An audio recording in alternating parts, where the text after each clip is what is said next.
Alright, welcome back to another T2 book review. I finally finished my toilet book, Time and Again by Jack Finney. This is the book that Stephen King recommended in the preface or the acknowledgments or something in the 11/22/63. His book on time travel where they go back and try to prevent JFK from being assassinated. So this book takes place in the 80s. So that sounds great. I love the 80s, right? But if you go look in the front of the book, you'll see the book was written in. The earliest copyright was 1970.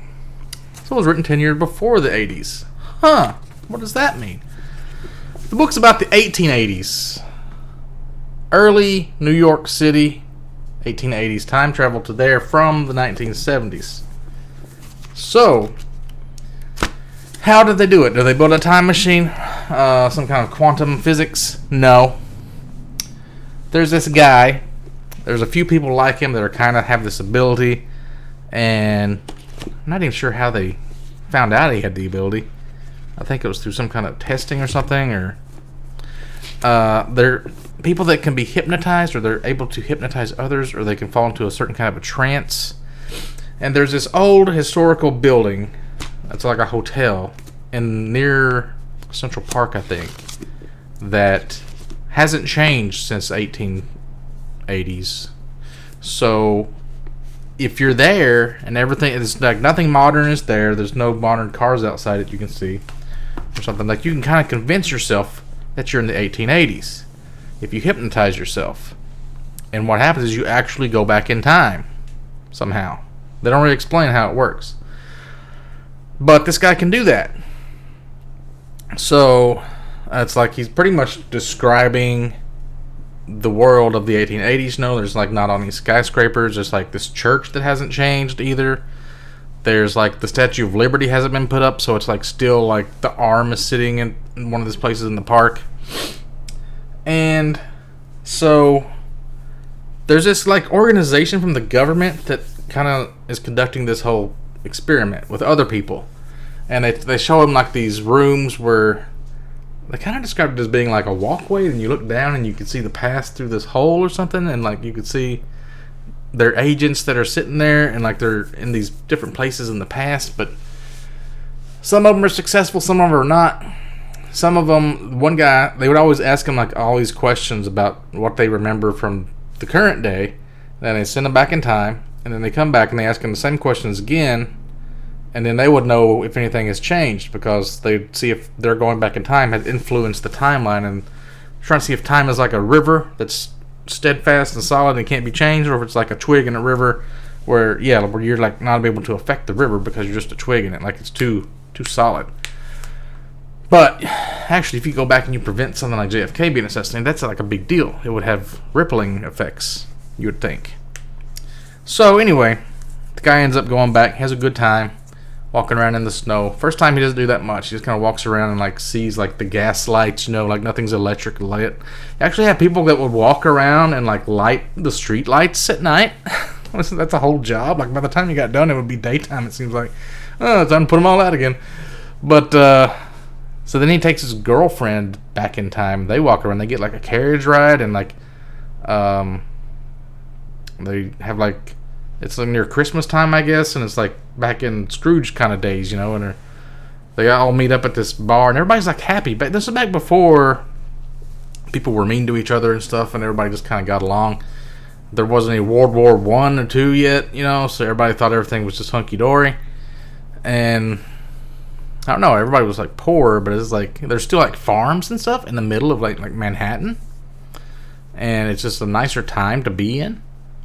And everybody wore those hats and coats, and everybody kind of looked the same. And there wasn't like movies. There was no photography. I guess there was a little bit of photography starting to happen. But this guy was like a really good artist, and he was drawing pictures of the people and like drawing like pictures of the world around him, the town and stuff. But then it kind of gets weird, because there was something, I think his girlfriend or somebody had like this note, like this envelope that they had all these years. And they were going to do an experiment to like see if they changed something, like if it would actually affect the current timeline. And like this seemed interesting enough to like maybe like figure out what was it. They always wonder like what's this note about, because it said like something could lead to the destruction of the world by fire or something like that.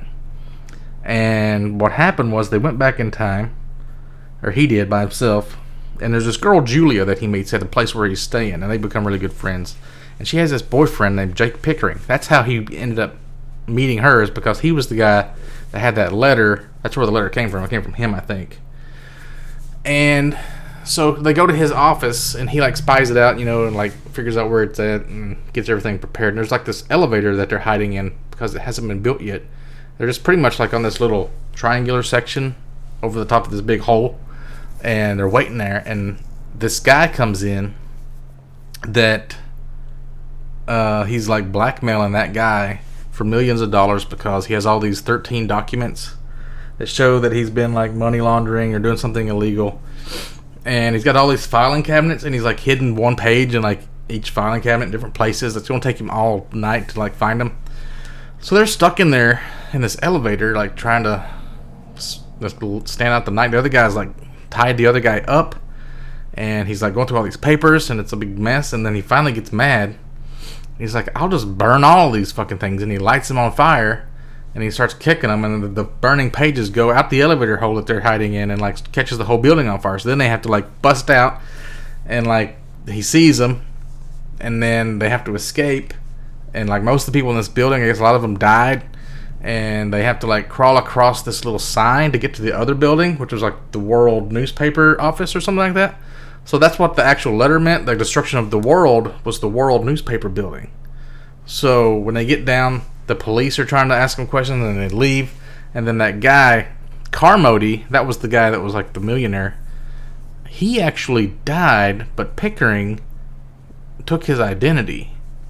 And he like owned the police somehow, and the police had their photo in their helmets, and they were going around town like the Keystone Cops, and they start chasing them and like trying to, I think one guy shot at him one time, and they kept like chasing them all over town. They didn't think they were going to make it, so they end up taking refuge in the arm of the Statue of Liberty. And he's like, the Statue of Liberty hasn't changed over these years, so he takes this woman and he does the hypnosis thing, and he transports her back to our time. And then takes her around town, starts showing her like modern day shit, you know. That's kind of at the very end of the book, though. Everything else has already happened. And she's like freaked out by TV. She almost gets hypnotized looking at the TV. She's like, I can't believe this. And she's looking at all the skyscrapers, and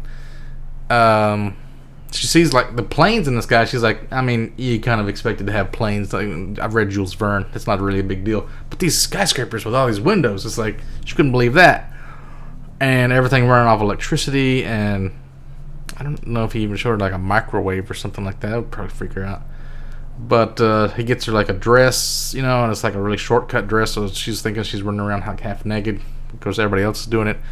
It's weird. Like, I guess he gets attracted to her then. He wants to like live with her and leave his old girlfriend. So they realize that she has to go back in time because she sees his World War I and II books, and she's like, what the fuck is a World War? And he's like, thinks about like how traumatizing it would be to explain to her like what happened with nuclear bombs and, you know, people being burned alive by fire and gas chambers and shit like that. So he's like, yeah, you need to go back to your own time. This is like too much for an innocent person like you to handle. So she just realizes, oh, I'm from that time. I can just time travel back there because I know exactly what it's like. I can just, she just like walks off and like time travels back somehow. That's not explaining how this time travel shit works in this book, but it's pretty interesting anyway. So then I think the government, they try to get him. They realize this guy Pickering that's pretending to be Carmody, he ends up being like an advisor to President Cleveland, Grover Cleveland, I think. And he's there when he has the chance to buy Cuba, like the same way that we bought like the Louisiana Purchase and Alaska from Russia, that kind of thing. And this guy Pickering talks him out of it. So like, if you go back and like dishonor Pickering, like you show that he's this guy that was blackmailing this other dude, he'll never be this advisor to the president.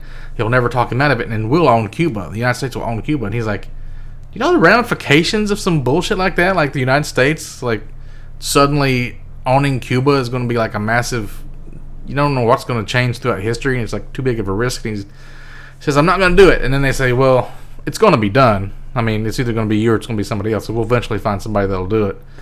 He's like, okay, well, then I'll do it. And then he goes back and he doesn't do it. I think is how it happens. And it acts like he's going to go back in time to live with Julia. But he actually goes back and, like, there's this old guy that was one of the good guys from the government. That was, like, his friend. And apparently he wanted to never exist or something. So he goes to where his mom and dad meet. And, like, his mom's coming in this front of this hotel or whatever, where the first time they met, and he just asks his dad, like, hey, you got a light? And the guy's like, yeah, sure. And he takes out a match and lights in his shoe and lights a cigarette for him. And by the time he's done, his mom or whatever has already gone up the stairs or whatever. They never meet because it was like a chance meeting thing. So then his friend never existed, and that's how it ends. But, like, it's a pretty cool book. All kinds of cool stuff. A lot of descriptions. There's a lot of pictures in it. Usually you don't have a lot of pictures on a book like this. Like, there you go, a picture of streets.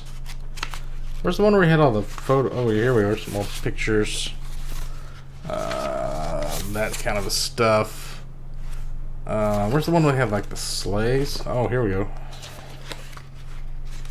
I guess this was supposed to be Julia. And here's, like, the sleigh ride they went on. Imagine that kind of shit. Here's, like, everybody playing on the ice rink outside that hotel that hadn't changed. Here's a picture of a snowball fight. Where's the one where there was a newspaper headline from when that building burned down. Here's, like, some stuff from the newspaper. Let's see what we got here.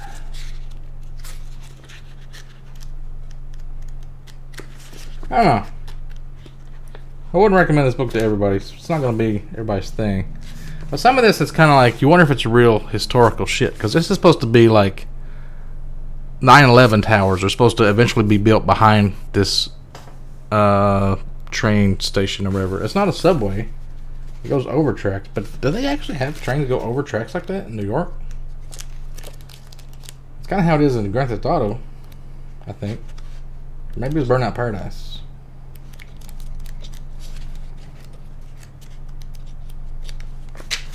There's another, like, drawing that he did. Yeah, see, there's, like, a farm in front of that hotel with, like, ducks and goats and shit. I don't know. Black Time Travel Books, check it out. My next toilet book is going to be Elevation by Stephen King, which is like a real thin book, so that's pretty good for... You don't get a lot of reading done when you're on the toilet. So it'll be fast.